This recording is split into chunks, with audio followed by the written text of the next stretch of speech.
G'day guys, Duckville here. We're going to have a look at a game from the Korean server. We're going to watch something a little bit local influenced here. This is going to be, where are we? We're about a week or so after Australia Day here, down here in ye olde down under.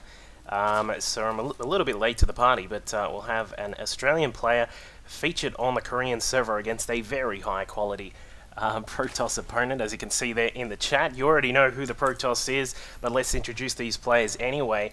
Down here in the bottom left hand side of Shakura's Plateau is our Red Zerg from Sydney, Australia. It is Thermal Take PiG, so he's going to be down here battling it out with his opponent, who is up on the opposite side of the map in the blue. It is EGHuk, none other than. So he's going to be, we're going to have a fast expand here from Huk, of course, a very common play on this map. Some players, especially in Korea, on the Korean server, like to do, you can see a one base from Protoss from time to time, but of course Huk not worried about any sorts of cheese here at this high level.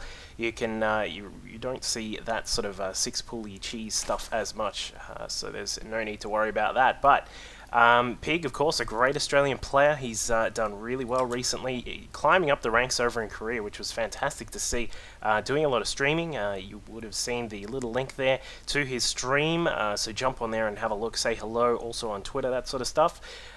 He got through to round about rank 5 in Masters on Korea, so that's definitely nothing to be laughing at all. So he's getting up there, and of course when you get up to that sort of rank, you face people like Huk. We have these just fantastic GM, effectively Grandmaster level players, and as we can see here, Huk displaying that that Huk Pro Micro, just sort of annoying PiG a little bit there. Unfortunately, actually catching some of those minerals, so he won't be able to do too much more harassment, but PiG looks as if he is going to take that natural expansion pretty quickly, as you would normally see. The spawning pool did go up first, so he's just making sure that he does have a little map presence. We'll probably see 2, maybe 4 lings, sort of depending on how he wants to proceed from here. PiG is a really great macro player, so it's we definitely won't be seeing any sorts of very heavy ling attacks at the start of the game. Nothing like that, of course. You'd love to see him get into macro mode and proceed from there. Huk, meanwhile, is going to take his one of the gas for the moment here. We've got the forge just completing and the gate on the way. Cannon going up as well, and the nexus is just over half done as well. Now, the cannon placement there, a little bit interesting for some of you guys who may be thinking, why isn't he putting it here? So he's got a little bit more coverage on the ramp. It's just to make sure that there's a little bit more surface area at the back, just in case some very wonky things happen. Apart from that, I'm not actually totally sure why you would put it back a little bit further. If you have an idea, or you actually know exactly why you'd put it a little bit further back, please feel free to enlighten me, because I am not that well versed with putting it that far back. But PiG, with a couple of lings out, we do have 4 on the map, I believe. Yes, it is. We got 18 workers apiece for these players. It looks as if PiG is just going to have a little peek up the top of the ramp, sees that the gateway is there, the forge as well, and there you go. In fact, perhaps that was the reason why Huk put that cannon a little bit further back. Did get a shot off on that ling. That ling will survive for the moment, though. Another shot, and that guy is dead, so he better not head up that ramp without getting some more armor on, because he's going to be in a lot of trouble if he does. Looks as if Huk is going to be prepared to get some harassment on. We've got a drone just heading over for PiG to get that third base started. It looks as if he's just heading over here. He's going to just check out the scenery on this side of the map. What do we got over here? Some trees. We got those spiky trees, which then get all gooey when the creep gets on them. And there goes that third. So taking the quick third with a ling, just also scouting around to make sure that there are no pesky probes putting any pylons down. And it looks as if we're going to transition into that standard sort of game from the PvZ matchup, of course, where you just sort of see a little bit of a macro fest at the start of the game and not too much pressure, but it looks as if there will be a slight attack here from Huk. He has sent a zealot across the map. There is a stalker building as well, so he is going to have a couple of units out, and he's going to try and pressure that third expansion here. The third base just across to the side is going to be a little bit further away from the lings. We'll see if PiG's going to get out a couple more lings. He does have a little bit more time to get to just squeeze out a few more drones. As we can see, he does have 2 on the way. He may get a couple more as well, and there you go, just cranking on another 9 drones into those eggs, and they're going to come out very soon. But here comes the Zealot's going to take a couple of shots at that ling. The ling somehow surviving. The hatchery, not too much to fear just at the moment. It's only 1 Zealot, of course. It can put a little bit of damage on, but nothing to be afraid of at all. 4 more lings now coming out from PiG, so he's going to have a little bit more of a defense force. Meanwhile, Huk back at base has grabbed the third and the 4th gas, I think we are going to see either a very quick, interesting sort of perhaps a sky toss, or perhaps no, we've got a Twilight Council. There it is, half done. I think we may see a DT play here.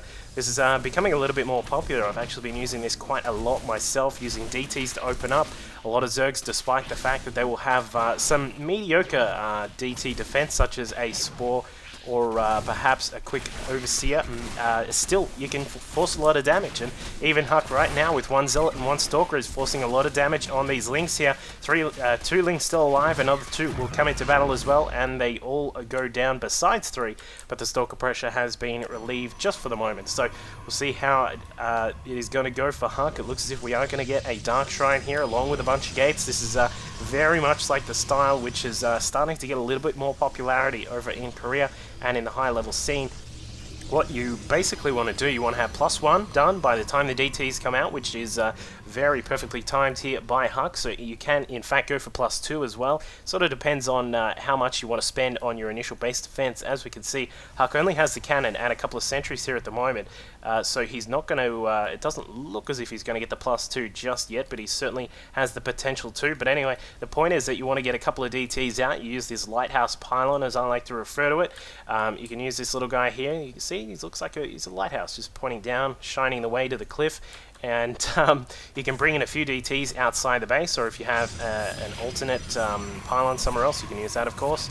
And then what you want to do is just put some pressure on. You want to send a couple of DTs over to the 3rd, send a couple into the Nat and the main as well, and then Zergs can have a little bit of trouble defending that early on, depending on how they have prepared. Now, PiG does have the Evo chamber already prepared for any sorts of shenanigans, so we may see him get a Spore Crawler up very soon. Doesn't actually have too much info on what Huck is up to. As we can see, no scouting on the inside of the main base here from PiG. A little bit surprising he hasn't sent in any of the Overlords that he has prepared, but it looks as if the DTs are out. We've got 6 on the way, 2 headed towards the 3rd base. We've got another 4 headed down to the natural and the main. I would assume they're going to split up. Yes, they are. The DTs now inside the 3rd base, going to hack up that hatchery. No doubt about that. That is going down definitely, and there it goes. So he's done effectively a lot of damage right there, taking out that 3rd base. DTs inside the natural also doing quite a lot of damage. Huck doing a great job of targeting down those drones. He's going to get quite a lot of kills here. We'll have a look at the actual kill tab for those workers in just a second,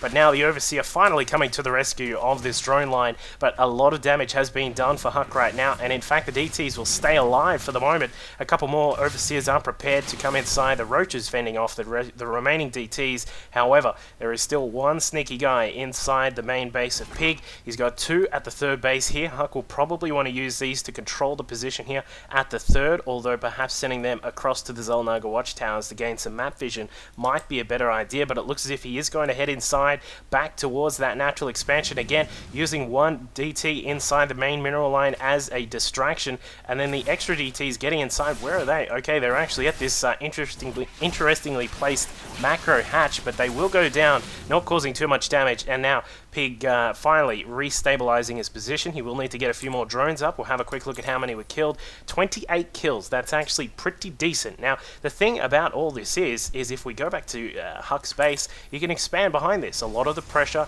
and effectively a lot of the point of that whole attack is so that you can get a 3rd up very quickly. Now, the reason that you can do this is because you get blink very quickly. Effectively, as soon as you send those DTs across, you can get blink started. As we can see, I think Huck may have been a tiny bit behind with that, but it's half done now, and once that's prepared, he will be able to defend against mutas with those blink stalkers, along with the fact that you can also use those against the roaches, which are already out from PiG. So we'll see how Huck is going to proceed from here. Normally what you want to do is get a robo up, and then switch over into that standard sort of Stalker Colossus Death Ball and get rolling across the map, but we'll see what PiG's going to do about that. He has decided to double expand to try and take advantage of the calm before the storm, no pun intended. Getting a 3rd and 4th here. It looks as if this hatchery is going to be getting up in nice time, as well as this one, so he's going to have those at almost exactly the same time. Just looking at the workers, PiG is going to need to crank out just a few more drones before we get into the big parts of the battle. But now some infestors are going to pop out, beautifully timed here. We can see that the pathogen glands are already on the way there and just about to complete. So once those infestors pop out, they will have that extra energy which can be used for fungal growth. So We'll see what happens with that. Looks as if PiG are just preparing for the future. The good part of any plan is to make sure you have prepared for the future. Taking down the rocks at the top base here. One of the most logical positions to take a 4th base for HUK, so he can proceed up here and then use his forces to defend this very long corridor. As we can see here, just positioning everything so that he is in position to defend this 3rd base, or despite it actually having a few cannons already, and then also being in position to defend the natural and the main if need be. So good preparation here by HUK and PiG. Both these guys just really preparing for a later stage of the game, and as we can see here, PiG is doing a fantastic job with his creep spread already down to the middle of the map here. We've got around about 6 or 7 active creep tumors on the map. HUK is going to have to clear those out before he engages in any large battles here, and now he can see that there was a large roach force along with some infestors as well. He is going to need some of those power units out very soon, and I believe we actually have do we have a Colossus? No, we don't have a Colossus just yet, but there is one Immortal. We do have a Colossus on the way and another queued up. Now preparing to just get that 4th base prepared himself. He's going to take down the rocks on his side. He's going to really need to clean this creep out because this is getting all over the place, and you're going to need more than a stain remover to get rid of that stuff off the ground, I tell you what. Just looking at the upgrades, we've got +2 on the way, +3 on the way for HUK, I should say. Those Blink Stalkers going to be doing a lot of damage to those roaches. Of course, they do the bonus damage to armored. Meanwhile, PiG himself also has 1 to missile, 1 to melee attack, and also 1 to carapace. So all of the Zerg units are going to be doing a nice job here. We're just sort of waiting to see if he is going to increase that the infestor count there. That is going to be the big tell as to how he's going to play out the rest of this game. Meanwhile, HUK with a Colossus and an Immortal is now going to try and sweep through the middle and try and clear out some of this creep, taking down some of those creep tumors. Doing a good job there. There are a couple left over. I'm not sure why those got away unscathed, but a couple will go down through the middle here. This is where you really want to try and get the cleaning done, is through the middle, so you can deny the reinforcement path for the Zerg if they try and counter-attack or sort of push towards you. You want to make sure that you're prepared to be able to sort of retreat properly in just in a straight line, as opposed to sort of just wandering around where all of the creep lies. But PiG being very prepared himself, he does have, is he got even an extra hatch out? No, he doesn't, but there is a Great Aspire on the way. The Hive is of course done, and we probably will start to see perhaps a move towards that big mid to late game battle. Both players maxed out here, both on 199 supply. In fact, PiG just proving me wrong there, going down to 193. Probably just using a few drones for some defenses. In fact, that's quite interesting. Oh, no, he's not. He's actually sacrificing some of these roaches. Of course, the roaches taking up 2 supply, which can be used for some of the Broodlords, which he no doubt will want to get. We've got a lot of Corruptors here.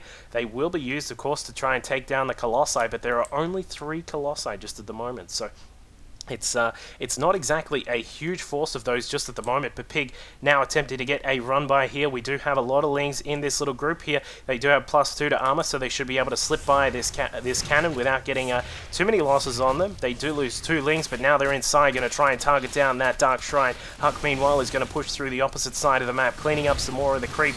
The roaches still having at each other there, losing some of the roaches, perhaps at not the most opportune time. But the Broodlords now morphing in. They are going to get in into the battle probably a little bit later than PiG would have liked. In fact, the Stalker's now going to push underneath those Broodlords and take 1, maybe 2 of those down before they can even get the fight started. Colossi off to the side, taking care of the roaches. Beautiful fungal growths going down. Some of these Stalkers heading up to the high ground there, attempting to be Obi-Wan Kenobi, but the Anakin Beach Balls jumping up the top and going to take care of them. In fact, no, the Stalker's blinking back, but a lot of damage has been done by HUK here, but he has lost some of those power units. We've lost an Immortal, 2 Colossi, and that is going to be it for that sort of particular push. I don't think this is going to get too far. There are still a lot of infestors available for PiG. We'll see what he does here. The Ling attack has been cleaned up, as we saw. Some more Stalkers now coming into the battle. We'll see what HUK is able to do, but here come those roaches moving inside. They do have +1 to the carapace, so they reduce a lot of that damage. It looks as if PiG is going to try and target down the Colossus. He does get it, and now the Stalker's trying to blink away.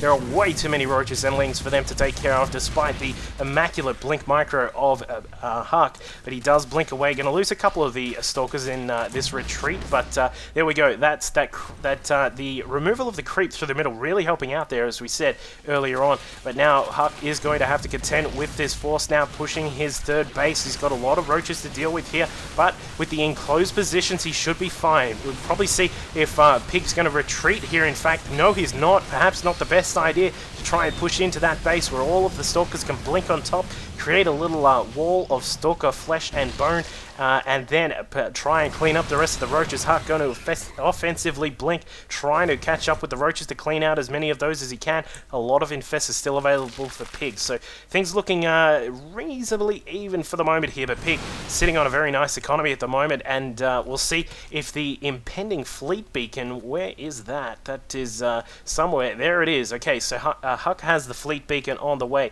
We may see a mothership enter this game, and that's when things start to get tricky for Zerg. You don't want to have to deal with a mothership when you don't actually have too many corruptors out. As we can see, PiG has had to switch over some of those corruptors into Broodlords to make sure he can defend this push. Beautiful fungal growths there from PiG, pinning down some of those Stalkers before they can do any damage, and now it looks as if like HUK is going to try and get in range of the Broodlords, blinking underneath some of them, but there are so many Stalkers that are being lost, and GG from HUK. He was not able to clean out enough of those Broodlords. The Roaches taking care of the Stalkers before they could get in range. Of course, fungal growth helping out with that immensely, and then losing the rest of his power units. That put HUK in quite a detrimental position here. So HUK falling down to Australia's own PiG. Hopefully we can see some more games from PiG on the Korean ladder where he's bruising up some of those high-level champions, and perhaps one day he'll head over to the GSL and we can see him play there. If you'd like to see some more games from these guys, make sure you let me know. Send in some of your own games if you're up for that as well. And I hope to see you guys next time. Cheers.